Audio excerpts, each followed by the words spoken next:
तो ये दो चेतावनी मैंने जिसका जिक्र किया, तो पहले लेटेस्ट पे चले जाते हैं।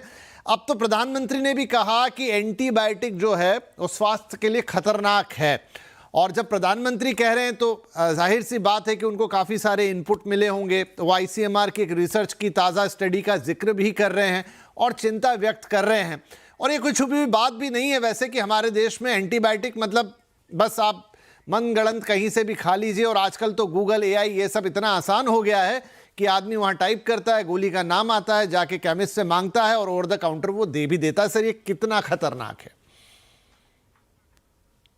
बहुत खतरनाक है। आपने बहुत कहा, सही दवा सही सलाह, इसी में सारा प्रोग्राम आपने उसका सार निकाल दिया। विपिन भट्ट जी, इसमें सबसे पहले मैं ये बताना चाहूंगा, हम डॉक्टर लोग भी गलती करते हैं। कोई भी मरीज आता है उसको हम एंटीबायोटिक जरूर लिख देते हैं बगैर ये टेस्ट किए कि काउंट्स ठीक है या नहीं। इसके लिए मैंने एक बहुत अच्छी मशीन लगाई हुई है क्लिनिक पे जो 10 मिनट में मेरी काउंट्स बता देती है पेशेंट की। अगर काउंट्स नॉर्मल है तो मैं एंटीबायोटिक नहीं लिखता हूं। और दूसरे हम ये कर सकते हैं कि पेशेंट की हिस्ट्री ठीक से लें, कहाँ गया था, जहाज में सफर करके आया, या किसी पड़ोसी को जुकाम हो रहा था उसके बगल में बैठ के आया, उससे शेक हैंड किया है, या 4 बच्चों को एक ही घर में इन्फेक्शन हो रहा है तो वो बैक्टीरियल नहीं होगा, वायरल होगा। तो हिस्ट्री लेते नहीं है आजकल हम लोग, हमारी गलती से ये ज्यादा हो रहा है। और फिर केमिस्ट जो है वो बड़े डॉक्टर बन गए हैं। और दूसरा ये होता है, पड़ोसी का फोन आता है, मेरे बच्चे को भी बुखार आया था और मेरे डॉक्टर साहब ने ये वाला सिरप लिखा था एंटीबायोटिक का, आप भी मंगवा लो। तो वो माँ मंगवा लेती है, लो हो गया डॉक्टरी खत्म।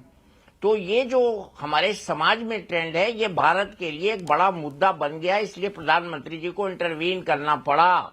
बहुत जरूरी था। मेरे ख्याल से कल शाम को ही मेरे पास फोन आने लगे कि डॉक्टर साहब इस पे आपके क्या विचार हैं। मैंने कहा बिल्कुल सही मुद्दा है, एक बड़ा कारण बन गया है। अच्छा, होता ये बैक्टीरिया हमसे ज्यादा चालाक हैं, वो इनएक्टिवेट कर देते हैं ड्रग्स को, एंटीबायोटिक्स को। उन्हें अपनी भी तो रक्षा करनी है, सुरक्षा कवच उनको भी बनाना आता है। वो टारगेट साइट जहां से दरवाजा होता है बैक्टीरिया के घुसने का, उसको कैमोफ्लेज कर देते हैं, दिखता ही नहीं है एंटीबायोटिक को वो दरवाजा सेल में घुसने का। तीसरा, लंग जो उनके सेल में ब्लड वो जो एंटीबायोटिक चला जाता है उसको पंप आउट करने की वो मैकेनिज्म डेवलप कर लेते हैं।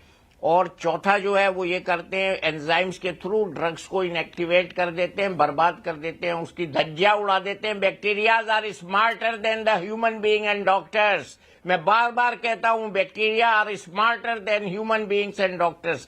और दूसरी बात बहुत जरूरी जो ये विपिन साहब, एंटीबायोटिक पे जिस स्पीड से रिसर्च हो रही है उससे ज्यादा तेजी से बैक्टीरिया अपना स्वरूप बदल रहे हैं, उससे रेजिस्टेंस पैदा कर रहे हैं। That is why we are lagging behind as per WHO and ICMR standard. UTI, lung infection, ICU infections have become, ICU मैंने इसमें जोड़ा है, एज पर ICMR रिपोर्ट में मैंने एक चीज जोड़ी है, लंग इन्फेक्शंस भी ICU के थ्रू बहुत ज्यादा लोगों को हो रहे हैं। और कोविड के दिनों में आपने देखा है कि बहुत से लोग कोविड से नहीं मरे, लंग निमोनिया से मरे हैं। तो ये इन्फेक्शन जो है हमारा दुश्मन है।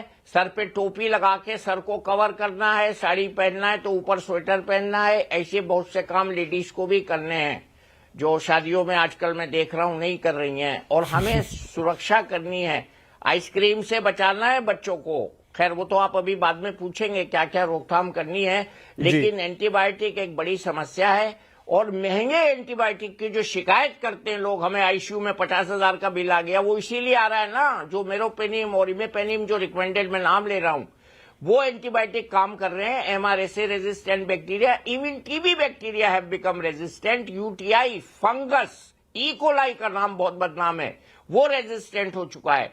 Pseudomonas, MRSA resistant Streptococcus, even fungus, TB मैंने कहा। तो ये सब बैक्टीरिया बहुत चतुर हैं, बहुत ज्यादा चतुर हैं। और इनकी चतुराई से लड़ने का एक ही तरीका है कि हम संयम, सावधानी और अपने डॉक्टर की सलाह से काम करें। बहुत जरूरी है ये। बिल्कुल।